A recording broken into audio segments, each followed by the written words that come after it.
再来看这高雄地区呢，昨暗开始规暝拢是雷公线啊，这雨是落无歇。尤其高雄的山区呢，真侪所在拢有出现土石流，即马嘛有崩塌的警戒区域嘛已经愈来愈大。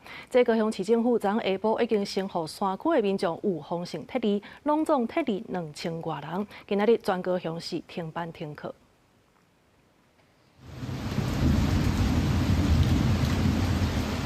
雨插插落，雷公单甲隆隆叫，规个天死若死袂停。受到西南气流影响，高雄市对1暗时8点外开始，透暝大雨雷公死那，市府紧急成立大水灾害应变中心，同时宣布29停班停课。对下晡开始，就刷刷对山区做预防撤离，其中土石流警戒区拢总撤离2079人，大规模崩塌33人。市府也提醒大家注意防灾，千万唔通待机。带六龟、那马夏、甲仙、茂林、桃园5个区。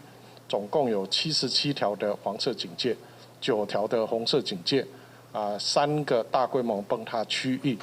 那预计在今天晚上要完成2079人的撤离。 气象署预估，高雄平地甲山区的24点钟累积雨量会超过250到400毫米。卫生机关拢赶紧提出沙包、炸水泵来防灾。伫咧大众运输的部分，虽然也是有营运，不过因为停班停课，车帮的时间有调整。早起高雄的雨虽然无大，不过高雄气象站呼吁唔通待机，这是因为昨热地风比西南气流强，地属西南气流也搁卡伫咧高雄外海，也未真正入来。对下暗开始，无论山区也是平地，随时会上大雨。 随着西南气流逐渐又增强，强风轴、强对流又指向我们高雄、屏东地区，因此提醒民众今晚至明晨仅严防短延时的强降雨。